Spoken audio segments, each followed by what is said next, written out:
Hey everybody, this is Scott. So what I've got here behind me is I've got 12 small canvases and I've got a pile of small pieces of wood. Now this wood here isn't exactly what I would call scrap wood. This is actually really nice wood that's left over from some of the bigger picture frames that I've done, and I've been saving it to build some smaller picture frames with. So when I first started thinking about how to frame these canvases, I guess the most obvious thing came to me first, which is to build 12 small picture frames and frame each one of them individually. But then I thought,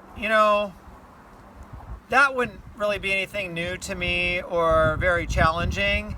So then I thought what would be more fun is to try to use all 12 of these canvases in one big picture frame. So that's what I've decided to do today.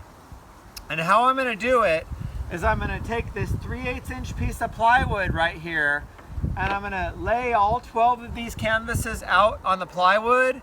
And once I come up with some sort of design that I like, then I'm going to cut holes in the plywood where each one of the canvases are going to go. And once the plywood's cut, I'm going to cover the plywood with this rustic wood so that you don't even see the plywood once the frame's made. So what I'm going to do right now is I'm going to lay these out and see if I can come up with some sort of design that I'm happy with.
Okay, so I've got all the canvases laid out and I've drawn all the lines on the plywood that I'm gonna cut.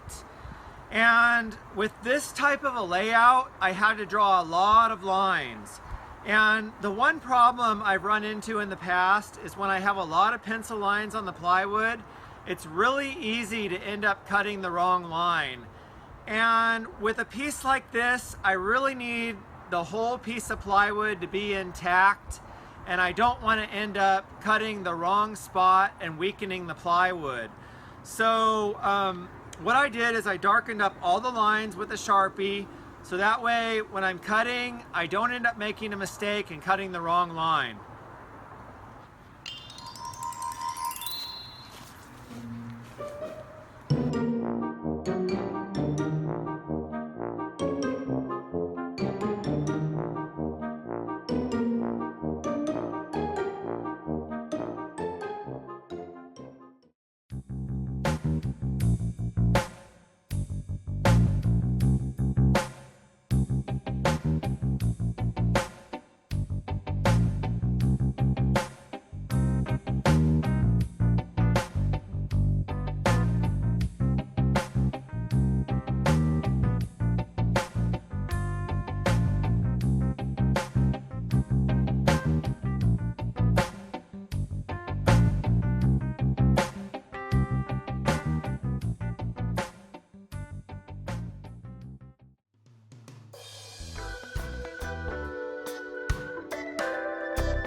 So I just finished installing the rustic wood on top of the plywood, and for the most part it turned out really good. Now before I started installing the pieces, I really didn't think too much about exactly how I wanted to do it. I just knew that I had a goal of covering the plywood with the rustic wood. So I just randomly installed the pieces. Like up here, you can see I have a 45-degree cut. Down here, there's 3 straight cuts. Down here, another 45-degree cut. Over here, I put a 45-degree cut in the middle of 2 longer pieces.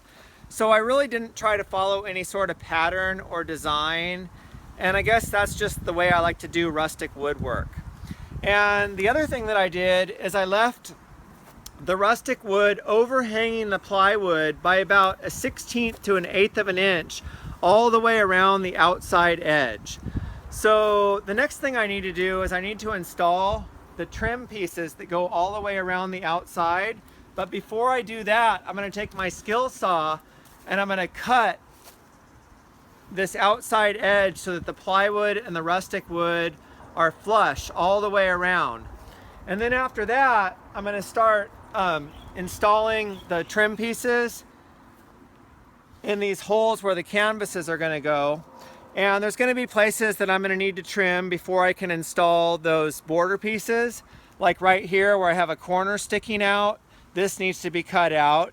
And then there's going to be places where the plywood sticks out beyond the rustic wood. So I'll need to trim and adjust as needed. But I don't want to do any of that until I'm actually ready to install the piece so I can see exactly what needs to be done. So I'm going to go ahead and get this outside border installed and then move on from there.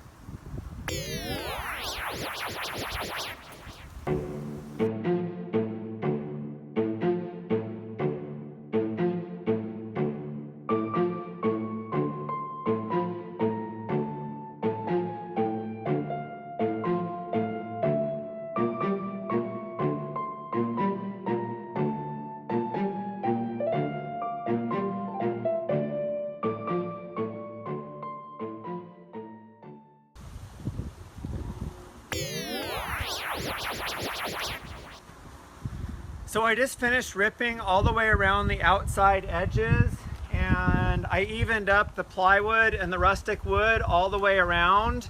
But I've decided to make one last minute change before I install the outside border. Now, I originally picked 3/8 inch plywood because I didn't want the frame to be really wide, like if I used 3/4 inch. But what I'm noticing is that this 3/8 has a little bit more flexibility than I want. And also the plywood is not in great condition. Like you can see a chunk came out of it here, which weakens the frame quite a bit. So what I'm going to do is I'm going to rip down some 1/4 inch pieces of wood, and I'm going to install 1/4 inch pieces of wood all the way around on top of the plywood.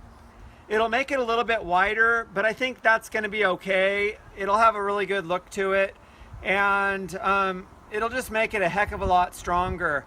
And that's really what I want, is I want the frame to be really strong so that, you know, it doesn't have any flexibility once it's all put together.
I just finished installing the 1/4-inch strips all the way around the back of the frame, and I'm actually really happy that I decided to do this because now the frame is really strong and it's got almost no flexibility to it at all.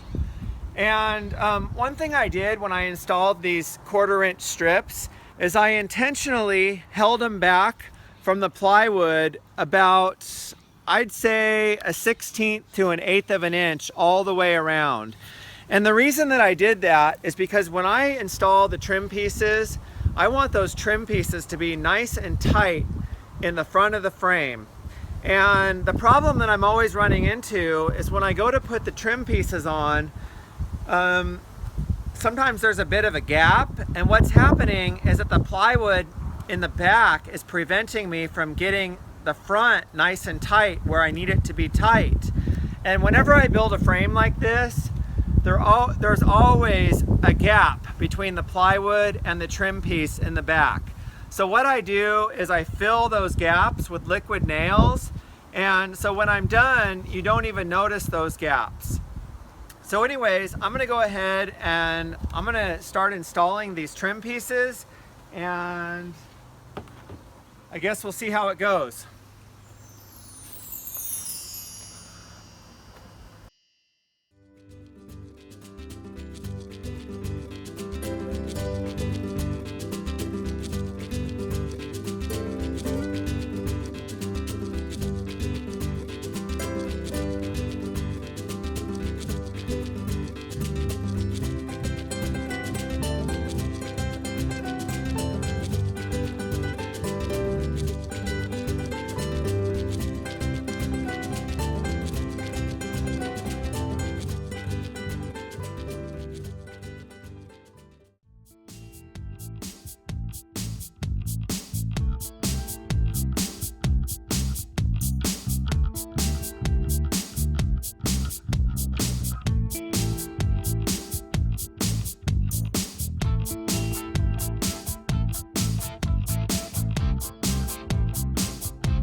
I just finished installing all the trim pieces on the front, and everything went really well. The frame is turning out really nice, and I've still got a lot of work to do though. The next thing I'm going to do is I'm going to grind all these edges in the back, because all these edges are actually really sharp, and you know, I don't want to risk getting a splinter or anything when I pick the frame up. So I'm going to grind these, then round them over with a palm sander. And then after that, like I mentioned to you guys, there's cracks between those 1/4 inch wood strips and the trim pieces all the way around the frame. So I'm going to be filling those in with some glue and liquid nails, and then I'm going to be you know, countersinking any nails that are sticking out and filling all the nail holes, and getting it ready for some polyurethane.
So I just finished filling all the nail holes on one side of the frame, and while I'm waiting for the glue to dry, I just wanted to show you guys really quick what I'm using to fill the holes. So what I'm using is basically just a paint squeeze tube, and it's got a really fine tip. And so what I do is when I'm not using it, I always put a finish nail in the tip, because what I found is that if I set the glue down and I wait 2 or 3 minutes and I go to use it again without putting the finish nail in, a lot of times the glue will be dry in the tip, and then I'll have to remove the cap and I'll have to poke out the cap from the inside. So I always make it a habit to put the finish nail in, even if I'm not going to use it for, say, 1 minute. The other thing when I'm filling holes is I usually do about 2, 3, or 4 holes at a time, and then I sand over the glue with 80 grit sandpaper. And I never really try to do more than about 4 or 5 holes maximum before I sand over the glue. And the reason is because I found that if I wait too long to sand over the glue, what happens is the sawdust just doesn't stick to the glue as good as it does if the glue is really fresh. So what I've done is I filled all the holes on this side of the frame. Now before I rotate it and do this side, I want to give the glue about 15 minutes to dry, because what I found is if I try to rotate it too quick after filling the holes, a lot of times I have to go back and redo a bunch of the holes that I filled because it just doesn't fill as good if I try to rotate it too quickly.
So I'm almost done installing the wires on the back of the frame, but there's just one thing I wanted to mention before I finish.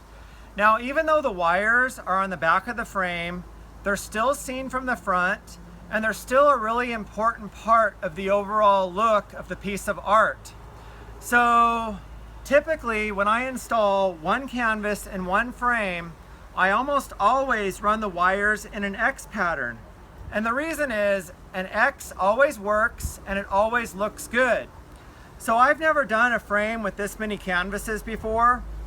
So when I first started looking at it, I didn't know exactly what I was gonna do. And I guess the first thing that came to me is when I was looking at these 3 canvases, I thought, okay, what I'll do is I'll take 6 short wires and I'll frame each one of them in an X pattern. Now, that would definitely look good and it would definitely work. But here's the thing about wire installation. With wire installation, less wires is always better than more wires, and longer wires are always better than shorter wires. So instead of having 6 short wires, I decided to do 2 long wires across all 3 canvases. Now, 2 long wires stands a much better chance of staying in place long term than 6 shorter wires. So anyway, I'm gonna go ahead and finish this up and then hang it up, and I guess we'll see how it looks.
Well, I really couldn't decide which way was up and which way was down, so I just put hangers on all 4 sides, and there's also no signature, so there's no signature that could be sideways or upside down.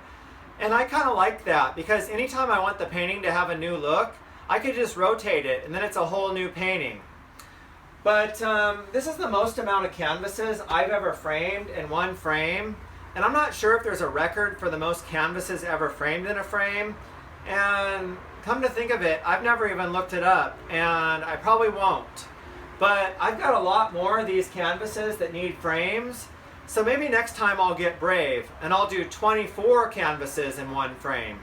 But you guys may not want to wait for that video because it's going to be twice as long as this one.